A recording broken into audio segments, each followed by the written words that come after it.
Hello beautiful people! Magandang araw!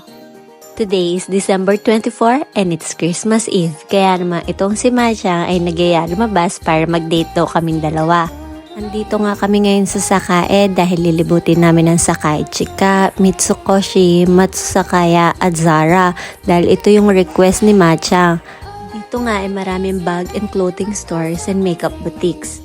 At the age of 6 years old, nakakabigla lang dahil ito na yung mga hilig niya. Hindi ko na nga gaano nakuhaan ng video dahil bawal daw. Pagkatapos nga namin mamili at mag-ikot-ikot, andito kami ngayon sa McDonald's kasi ito daw ang gusto niyang lunch. Kung nagtataka kayo, asan yung 2 bulinggit kasama po ng papa nila, nasa galaan din. Di ko alam kung saan nagpunta.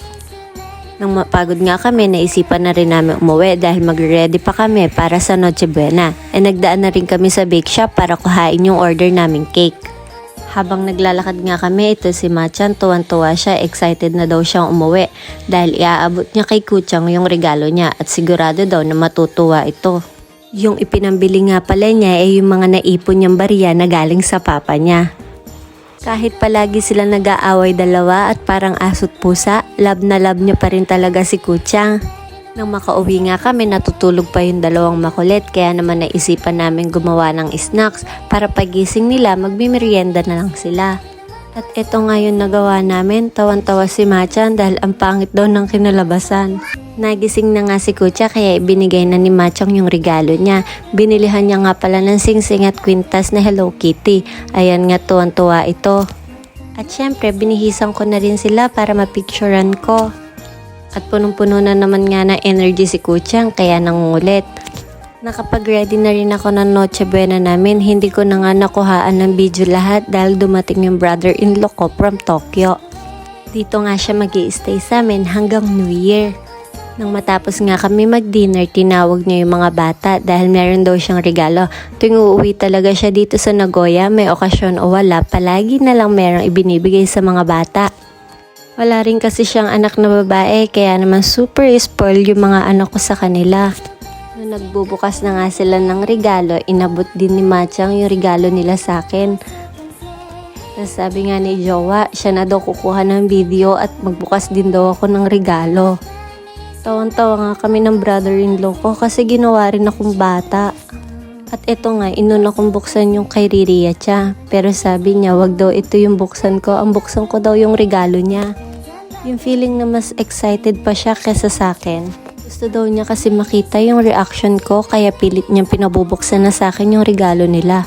Sabi nga siya nang sabi, ang bagal ko daw magbukas kaya naman paikot-ikot yung camera niya sa mga bata. Ito nga daw yung naisipan nilang iregalo sa akin dahil nga mahilig ako makinig ng music. All the merry na akong AirPods. Just in case mawala ko nga daw yon, meron na akong pamalit agad dahil nga minsan may pagkaburara ako sa gamit. Tapos itong isang regalo nga daw niya ay lagi ko itong tinitignan kaya ito daw yung naisipan niya. Kaya sabi ko naman parang alam ko na kung ano to. At hindi nga ako nagkamali, November pa lang nasa cart ko na to.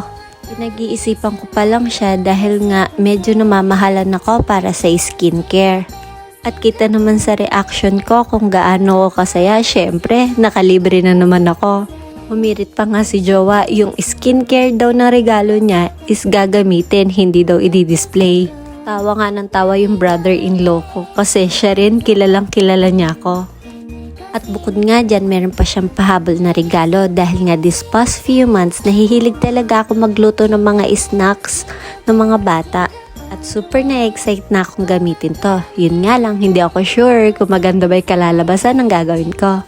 This year nga pala, ang request ng 2 bata kay Santa is hindi na laruan. Si Kuchang, bike ang request niya kay Santa.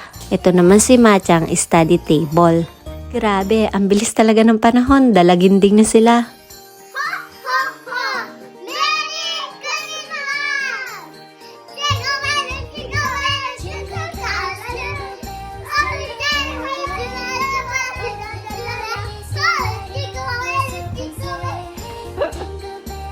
O siya, hanggang dito na lang.